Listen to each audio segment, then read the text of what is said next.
Today, taking the toll, the DFA daily to the 18th of May 2020.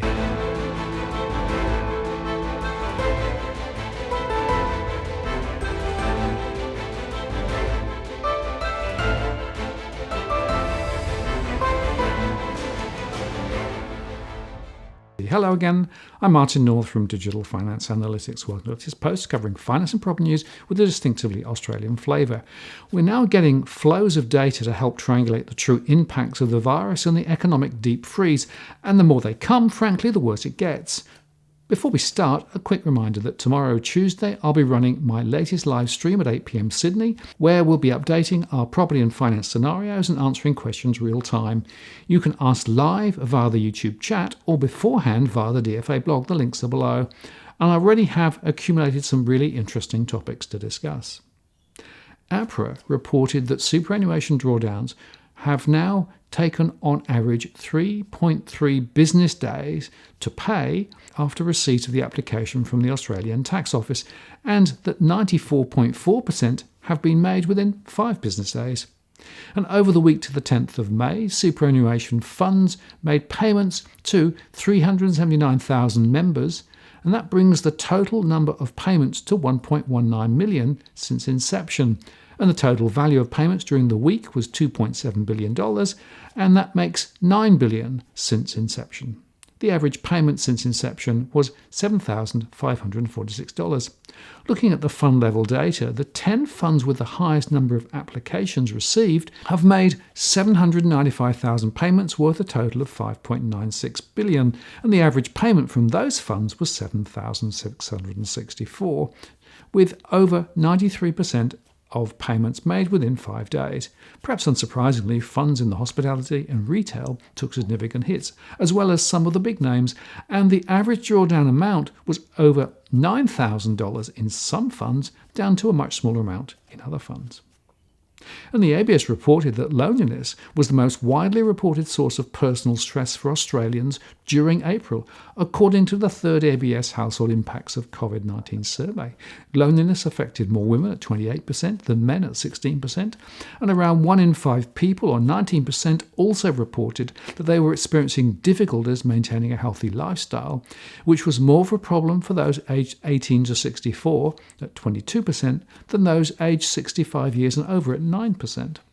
The survey also highlighted changes to people's lifestyles during the period early April to early May, including 22% who said that they were eating more snack food such as chips, lollies and biscuits, 14% who said that they were consuming more alcohol, and 10% who said that they were consuming less. 58% who reported spending more time in front of their television, computer, phone or other device, and 29% who reported less frequent consumption of takeaway or delivered meals, while 38% spent more time cooking or baking. Compared with March, fewer people were taking the following precautions in late April to early May: keeping distance from people at 94%, compared with 98% in March; purchasing additional household supplies, 21%, compared with 47% in March; and purchasing additional medical supplies at 8%, compared with 29% in March. And the proportion of Australians who said that they were wearing a face mask remained about the same at 17% in March and 15% in late April to early May. And nearly half, actually 46% of all Australians, were working from home in late April and early May. Of those who were not working from home, 89% reported they couldn't due to the type of work that they did. And women were more likely than men to have been working at home at 56% compared with 38%. And 1 in 6 Australians aged 18 years and over at 17% used a telehealth service, and almost half, 43%, said that the telehealth service was a replacement for a previously arranged face-to-face appointment. And I should just add at this point that if you would like to talk to somebody about your mental health, you can contact Beyond Blue on 1300 22 4636 or Lifeline on 13 11 14. Over at The Conversation, Professors Richard Holden and Bruce Preston wrote that the costs of the shutdown are overestimated. They outweighed by $1 trillion benefits. As Australia begins to relax its COVID-19 restrictions, there's an understandable debate about how quickly that should proceed and whether lockdowns ever made sense in Australia in the first place. The sceptics, they say, argue for more rapid relaxation of containment measures and point to the economic costs of lockdowns and appeal to the cold calculus of cost-benefit analysis to conclude that the lives saved by lockdowns don't justify the economic costs incurred to do so. The numbers, though, don't stack up. To be able to weigh the value of a life against the economic costs of foregone output from lost jobs and business closures requires placing a dollar value on one person's life.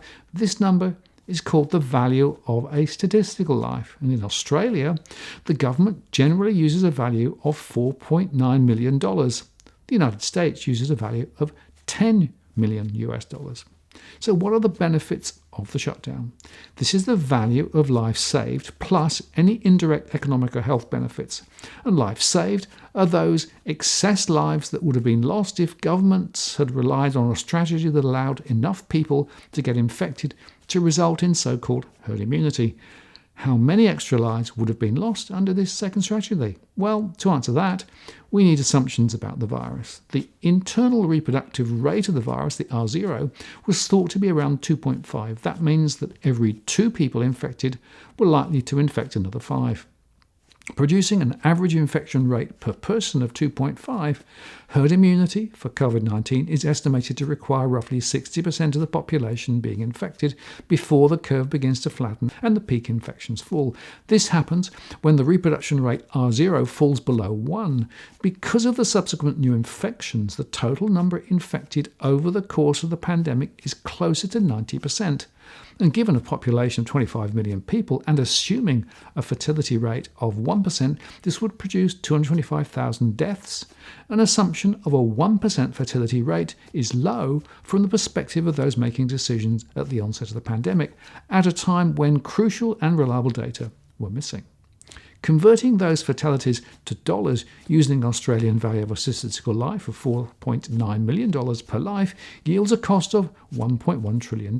In rough terms, that's the amount we have gained by shutting down the economy, provided deaths do not skyrocket when lockdown measures are relaxed and borders reopen. It's about 2/5 of 1 year's gross domestic product, which is around $1.9 trillion. So what are the costs of the shutdown? Well, those are the direct economic costs from reduced economic activity, plus the indirect social, medical and economic costs, all measured in terms of national income. A starting point is to take the lost income that occurs from the recession that was probably already beginning. Let's assume that the downturn results in a 10% drop in gross domestic product over 2020 and 21, about $180 billion, consistent with IMF forecasts of a fall in GDP of 6.7% in 2020 and a sharp rebound of 6.1% growth in 2021, and comparable with the Reserve Bank of Australia's forecast in the latest statement on monetary policy. Comparing this cost from shutting down, about $180 billion, to the benefits of $1.1 trillion makes the case for shutdown clear. But this calculation grossly overestimates the costs of the shutdown. The recession is a consequence of both the shutdown and the pandemic. We need to attribute costs to each. Most of the economic costs of the recession are likely to be due to the pandemic itself rather than the shutdown. Even before the shutdown, economic activity was in decline. Both in Australia and internationally, air travel, restaurant bookings, and a range of other activities had fallen sharply. They were the result of a private shutdown that commenced before the mandated government shutdown. Even in a country such as Sweden, where a shutdown has not been mandatory, there has been a more than 75% reduction in movements in central Stockholm and more than a 90% reduction in travel to some domestic holiday destinations. To be generous, let's assume the costs attributed to the government-mandated part of the shutdown are half of the total costs, making their costs $90 billion. In reality, they are likely to be much less. It is hard to imagine a much bigger private shutdown not taking place had the government decided to simply let the disease rip until its spread was slowed by herd immunity. It's also important to note that the government spending of $214 billion to support the economy during the shutdown is a transfer of resources from one part of the society to another rather than just a cost. It creates neither direct costs nor benefits for society as a whole, other than the economic distortions coming from raising the revenue to service the spending. With long-term government bond rates near 1% less than inflation, the total cost of distortions is likely to be tiny. Of course, this discussion simplifies what are incredibly complex social, health and economic questions. There are clearly further costs from both relaxing restrictions and keeping them in place. These costs are worthy of serious study and should rightly be part of a comprehensive public policy discussion. But looked at through the lens of a cost-benefit analysis, these combined effects are likely to be small relative to the value of preventing mass death. Among them are the incidence of mental health problems and domestic violence under lockdowns.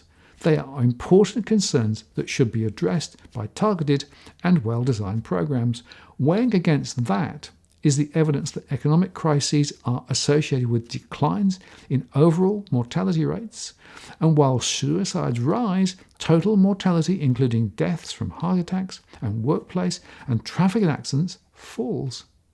In the specific case of this pandemic, there is survey evidence based on respondents from 58 countries suggesting that strong government responses to the pandemic have been reducing worry and depression. And also, we have to acknowledge that recessions and educational disruption have health and economic costs that are unequally spread.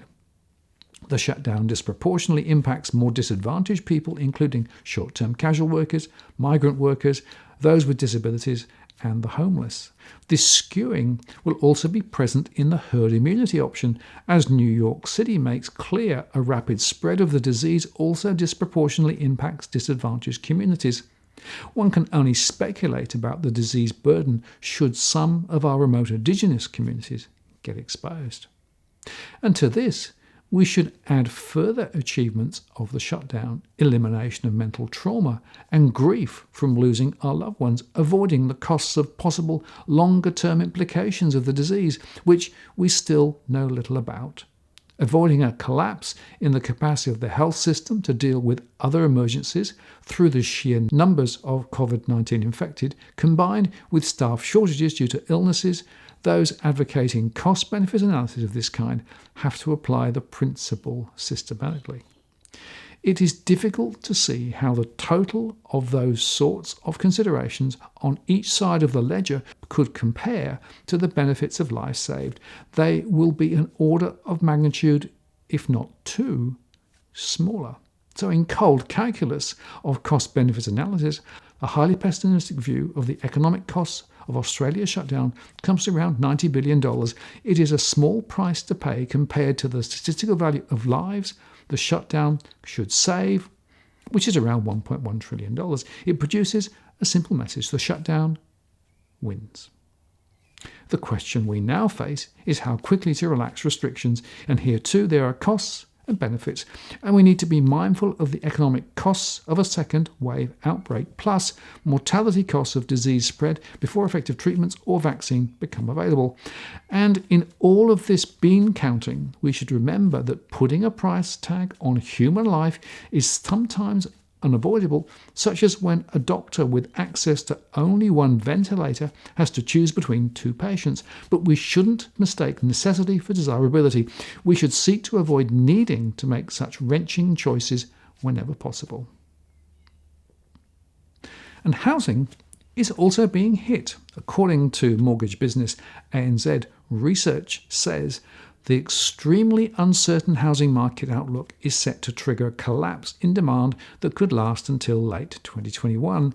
ANZ Research has released a new analysis outlining its forecasts for the housing market in the wake of the COVID-19 pandemic. The research group stated that it's expecting property prices and construction activity to fall throughout 2020 and into 2021 before a modest recovery at the back end of 2021. An average peak-to-trough decline of 10% has been projected for home values across Australia's capital cities. Hobart is expected to record the sharpest declines through 2020 and 21 at 11% 11.2%, followed by Melbourne at 9.5%, Sydney at 8.1%, Brisbane at 4.6%, Darwin at 4.2%, Adelaide at 3.7%, Canberra at 3.2%, and Perth at just 0.2%. According to ANZ research, the deterioration in household income could be the main driver of weakness in the housing market. Already, nearly a third of Australian households have reported a deterioration in their finances due to COVID-19. This collapse in income will create significant uncertainty for households and leave many unwilling to commit to buying or building a home, they said. And ANZ research stated that while home loan deferrals would help prevent forced sales, the collapse in demand off the back of an extremely uncertain outlook would weigh on dwelling values. ANZ research added that with the COVID-19 crisis prompting the closure of borders, new overseas arrivals would be limited, curtailing the largest source of population growth. And according to the group, subdued population growth will further hinder demand for housing. Net overseas migration currently accounts for around 240,000 people, or nearly two-thirds of Australia's population growth.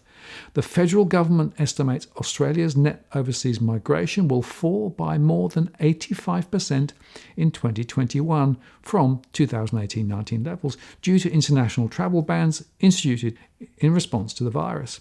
This drop in population growth will remove a major driver of economic growth and housing demand, at least for a period, they say. Sydney and Melbourne markets are expected to be most impacted by the decline in population growth. In the year to June 2019, Sydney's population grew by 87,000, with 85% of those newcomers being overseas migration, ANZ said. In Melbourne, the numbers are also significant, with 77,000 overseas migrants accounting for 68% of the total population growth of 113,000. Pointing to figures from property research group CoreLogic, ANZ Research noted that rental listings have risen significantly over the past few months, particularly in inner Melbourne at 36% in the month to 26th of April and Sydney at 34%. And they said that they expect the demand and supply imbalance to weigh on vacancy rates and residential rental yields over the coming years, and as a result of a less lucrative market for investors and an oversupply of housing, ANZ Research is projecting a sharp contraction in construction activity. The uncertain income outlook, as well as the sharp reduction in population growth, will curtail demand for new homes from both owner-occupiers and investors. The likely pullback in investor demand, given very challenging conditions in the rental market, will also weigh on the outlook. And so ANZ Research concluded that housing construction is already down 12% from the peak back in mid-2018, and they expect activity to continue to contract over the next year, bringing the total peak-to-trough decline to 25%. And to reinforce this, Sky News featured Robert Killarrick, the founder and CEO of the Property Expert International, who said in an interview that virtually across the board we're seeing around a 10% correction in our market already in the last 6-week period. And he also forecast that we are likely to see a 10 or 20% reduction in terms of property values. The negotiations have become certainly a big difference between the asking price and what they're purchasing the property for. From a buyer's perspective, they're thinking, well, why should I buy now when potentially I'll be able to get the same product a lot cheaper in the next 3, 6 to 12 months? Everyone said to me that the banks are being cautious, so you need to have strong financials, strong employment history to get the funding. If there's any grey area, the banks don't have an appetite for lending at all. And we're going to see a lot more distressed sales over the next 6 months, and at the moment the market is sinking. And Louis Christopher at SQM Research followed on and said, we are very much aware of the real estate industry advising their vendors that the prices achieved in February and January are no longer achievable. I'm hearing anecdotal reports of the banks cutting new lending. It will be very interesting to see when we get to August. Will the banks roll over that moratorium on mortgage repayments, or will they start calling in loans? There are very difficult days for property investors, and we're getting zero net immigration, so we're looking at a surplus of stock. And on top of that, because short-term arrivals are zilch, it means a whole bunch of Airbnb properties have zero tenants in them right now.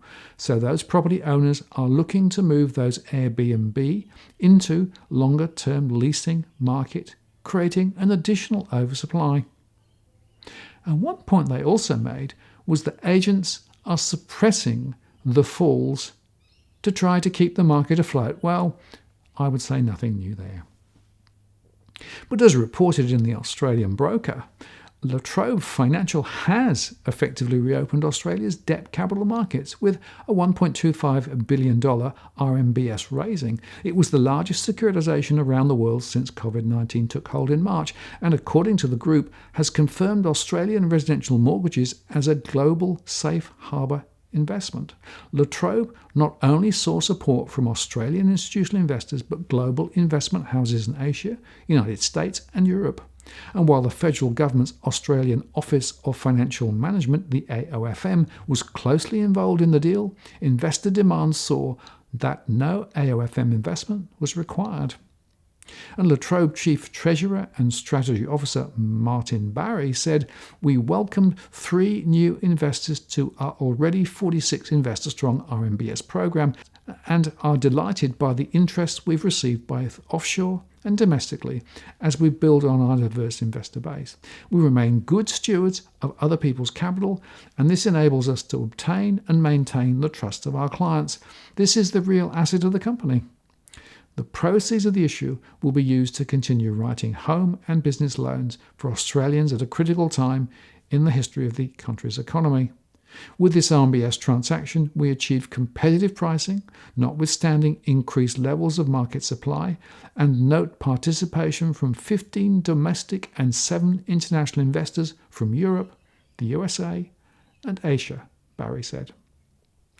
And finally, on a different note, the ACCC warned that Australians have lost nearly $300,000 to puppy scams this year, and scammers have been particularly targeting those seeking a furry companion during social isolation. ScamWatch has seen a recent spike in puppy scams, and in April reports were almost 5 times higher than the average, with losses on track to exceed the 2019 total of $360,000. A lot of people are stuck at home and going online to buy a pet to help them get through the loneliness of social isolation. Unfortunately, the rush to get a new pet and the unusual circumstances of COVID-19 makes it harder to work out what's real and what's a scam. Scammers set up fake websites or ads on online classifieds and social media pretending to sell sought-after dog breeds, and will take advantage of the fact that you can't travel to meet the puppy in person. The scammer will usually ask for upfront payments via money transfers to pay for the pet and transport it to you. Once you've paid the initial deposit, the scammer will find new ways to ask for more money, and scammers are now using the COVID-19 pandemic to claim higher transportation costs to get across closed interstate borders or additional fees for coronavirus treatments. Unfortunately, once you make the payments, the seller will cease all contact. The most common breeds reported were cavoodles and French bulldogs, and most people contacted the scammers via an email address they found online. The safest option is to only buy or adopt a pet you can meet in person, and if you cannot do that during the current lockdown restrictions, consider putting the search on hold, the ACCC said. Scam websites can look quite convincing, so try not to fall for the adorable puppy pictures they post. And remember, if the price looks too good to be true, it probably is. Research the seller by running an internet search using the exact wording in the ad, and do a reverse image search for pictures of the specific puppy, as you're likely to be dealing with a scammer if you find matching images or text on multiple websites. And if you are in doubt, seek advice from a reputable breeders association, vet, or local pet shop. And the ACCC concluded, so far this year, ScamWatch has received around 2,000 reports about COVID-19 scams and reported losses that are now more than $700,000. If you think you've been scammed, contact your bank or financial institution as soon as possible. And so, from puppies to home prices, from super funds to mental health, this crisis just keeps on giving. And there will certainly be more to come in the days and weeks ahead as our coverage continues. I'm Martin North from Digital Finance Analytics. Many thanks for watching, and I'll see you again next time.